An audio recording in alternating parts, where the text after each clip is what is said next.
Husband বাসায় থাকলে ভিডিওতে ভয়েস দেওয়া যে কি কঠিন, এটা তো আর ফেসবুক বুঝবে না।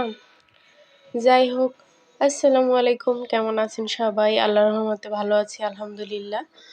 তো শীতের সময় সবাই একটু গরম গরম খাওয়ার চেষ্টা করে। আর এমনিতেও আমাদের বাসার যে দুজন আছে এরা তো আবার বাসি খাবারটাও খায় না গরম করে দিলে। তো সেক্ষেত্রে সব কিছুই তাজা তাজা করা লাগে। দেখা যায় আমরা ফ্রিজে বেশি করে কিছু এনে রাখিও না, তাজা তাজা খাওয়া হয় বেশিরভাগ সময়। তো এখানে হচ্ছে আজকে তারা ঘুম থেকে ওঠার আগেই আমি নাস্তা রেডি করতেছিলাম। আর আজকে সবার আগে নাস্তা বানিয়ে ফেলছি, মানে ওরা ওঠার আগে। তো এইখানে হচ্ছে আমি 3টা ডিম ভেজে নিচ্ছি। আর এর পাশাপাশি রুটি ছিল, ওটারই আমি একটু ঘি দিয়ে পরোটার মতো করে ভেজে দিছি, কারণ স্যার তো আবার পরোটা পছন্দ করে বেশি। আর এখানে দুধ গরম করে বাবুর জন্য আলাদা করে রেখে বাকিটা হচ্ছে চা করে নিচ্ছি।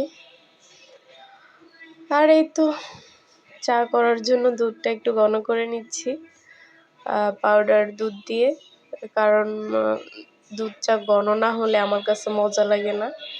আর সাথে দিয়ে দিচ্ছি হচ্ছে চা পাতা, আর চিনি আগেই দিছিলাম, ক্যামেরার সামনে আসে নাই। যাই হোক, আর চায়ের মধ্যে আমি একটু এলাচের গুঁড়া দিই, ফ্লেভারটা আমার কাছে ভালো লাগে এই জন্য। আর এই তো আমার রুটি বা পরোটা ভাজা হচ্ছে, আর পাশের চুলায় চা বসিয়ে দিছি।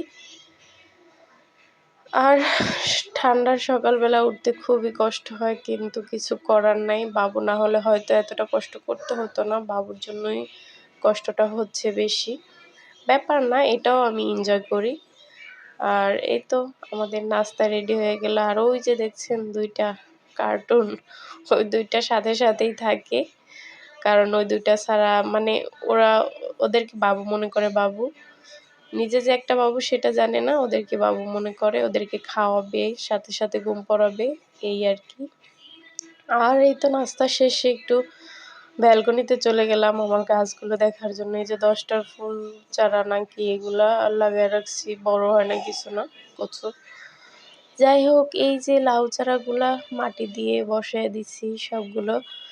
আমি এই যে ছোট ছোট পানির পটগুলা কিনলাম, এগুলা থেকে পানি খেলে দেখা যায় গন্ধ আসে প্লাস্টিকের, এই জন্য ওগুলাতে গাছ বসায় দিছি। আর এই বালতিটা আমার ভেঙে গেছিলো ফেটে, ওটা আমি ট্যাপ দিয়ে লাগিয়ে ওটাও কাজে লাগিয়ে ফেলছি। মানে এখানে শুধু 2টা কি না, আর বাকিগুলা আমার ভাঙা ভাঙা জিনিসগুলাই জোড়া দিয়ে কাজে লাগিয়ে দিচ্ছি। আর এই তো মরিচ গাছ, আর এখানে পেঁপে গাছ আছে কয়েকটা।